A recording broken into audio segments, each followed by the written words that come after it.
وہاں اسٹیٹ کی بھی ذمہ داری ہے شاعر اللہ کا دفاع کیا جائے، لیکن وہی اسٹیٹ انہی شاعر اللہ مساجد کو گرانے میں تلی ہوئی۔ اور آگے سے آرگومنٹ کیا دیا جاتا ہے؟ آرگومنٹ یہ دیا جاتا ہے سر یہ غیر قانونی مسجد تھی۔ اور پھر پھرتیاں دیکھیے، اسلام کے نام پہ بننے والا ملک پاکستان، لا الہ الا اللہ کے نام پہ بننے والا ملک، جس کے دارالخلافہ، جس کا نام ہی اسلام آباد ہے، اور اسلام آباد میں اسلام کو ویران کرنے کی کوشش کی جا رہی ہے۔ راتوں رات مسجد کو گرایا جاتا ہے کہ وہ لوگ کہ جو ایک قاتل کو پکڑنے کے لیے، ایک چور اور ڈکیت کو پکڑنے کے لیے سالوں سال صرف کر دیتے ہیں اور مظلوم کی داد رسی نہیں ہوتی، ان لوگوں نے مسجد کو گرانے میں ایک رات بھی نہ لگائی۔ اور پھر علماء کا اس پہ فتویٰ یہ ہے کہ جب ایک جگہ پہ مسجد بن جائے قیامت تک وہ جگہ مسجد ہی ہوتی ہے، گرا نہیں سکتے آپ، کہ ریاست ہمیں ملی ہے، یہ وطن ہمیں ملا، یہ زمین کا ٹکڑا ہمیں ملا، یہاں پہ ہم نے اسلامی شعائر کا دفاع کرنا ہے انشاءاللہ۔ اسلامی شعائر کیا ہے؟ ہر وہ چیز جس کا تعلق اسلام کے ساتھ ہے اس کا دفاع کرنا۔ سب سے پہلے اللہ رب العزت کی ذات ہے، اللہ کی توحید پر اگر کوئی حرف آیا مسلمان چپ نہیں رہ سکتا۔ اللہ کی توحید کا دفاع کرنا یہ ہماری آخری سانس تک جاری رہے گا۔ دوسرے نمبر پہ رسول اکرم صلی اللہ علیہ وسلم کی ہستی اور آپ کی ذات ہے۔ رسول اکرم صلی اللہ علیہ وسلم کی ذات پہ اگر کوئی انگلی اٹھاتا ہے مسلمان خاموش نہیں رہ سکتا۔ اس کے بعد صحابہ کرام ہیں، اہل بیت ہیں، ان کا دفاع کرنا ہماری ذمہ داری ہے۔ اس کے بعد اذان، مسجد، نماز، یہ ساری چیزیں اسلامی شعائر ہیں۔ اسلام کی کسی بھی چیز، قرآن مجید ہے، اگر ان میں سے کسی بھی چیز پہ اگر انگلی اٹھائی جاتی ہے، ان کی توہین کی جاتی ہے، مسلمان خاموش نہیں رہ سکتا۔ یہ ہماری مسلمان ہونے کی حیثیت سے اور پاکستانی ہونے کی حیثیت سے ہماری ذمہ داری ہے۔ شاعر اللہ کا دفاع کرنا ہے۔ اللہ کی ذات ہو، رسول اللہ کی ذات ہو، کوئی بھی صحابی، کوئی اہل بیت کا کوئی بھی رکن، ختم نبوت کا معاملہ ہو، یا اس کے علاوہ قرآن مجید کا تقدس ہو، اذان ہو، نماز ہو، مسجد ہو، کوئی بھی چیز جو اسلامی نمائندگی کرتی ہے، اسلام کا شعیرہ ہے، اسلام کا لوگو اور سلوگن ہے، اس پر اگر کسی نے میلی آنکھ کر کے بھی دیکھی تو یقین کیجئے ہم اس کا دفاع کریں گے جہاں تک بھی ہم سے ممکن ہوا۔ یہ ہماری ذمہ داری ہے ایک مسلمان ہونے کی حیثیت سے۔ اور یہاں مسجد کی بات آئی ہے تو وہ بھی بات کرتے چلیں۔ اسٹیٹ کی تو ذمہ داری ہے، یہ صرف میری اور آپ کی ذمہ داری نہیں، شاعر اللہ کا دفاع، وہاں اسٹیٹ کی بھی ذمہ داری ہے شاعر اللہ کا دفاع کیا جائے، لیکن وہی اسٹیٹ انہی شاعر اللہ مساجد کو گرانے میں تلی ہوئی۔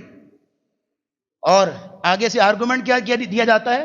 آرگومنٹ یہ دیا جاتا ہے سر یہ غیر قانونی مسجد تھی۔ اللہ اکبر، غیر قانونی مسجد کیسے؟ 1932 میں مسجد موجود تھی۔ اسلام آباد وہاں ایک گاؤں تھا جس کی یہ مسجد تھی، ضیاء الحق وہاں سے گزرتے، نماز پڑھتے، دیکھا کہ مسجد ہے، آباد ہے، لوگوں کی ضرورت ہے۔ ضیاء نے اپنے دور میں اس کو پکی مسجد بنا کے اور بڑا پیسہ لگا کے اوقاف کی تحویل میں دیا، اوقاف کے زیر انتظام رہی۔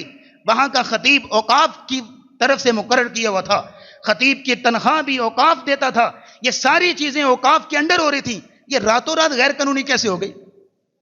اور پھر پھرتیاں دیکھیے، اسلام کے نام پہ بننے والا ملک پاکستان، لا الہ الا اللہ کے نام پہ بننے والا ملک، جس کے دارالخلافہ، جس کا نام ہی اسلام آباد ہے، اور اسلام آباد میں اسلام کو ویران کرنے کی کوشش کی جا رہی ہے۔ راتوں رات مسجد کو گرایا جاتا ہے، اور پھرتیاں اور پلاننگ دیکھیے کہ ملبہ راتوں رات منتقل کیا جاتا ہے، اور وہاں پہ پھر جو ہے وہ پودے لگا دیے جاتے ہیں۔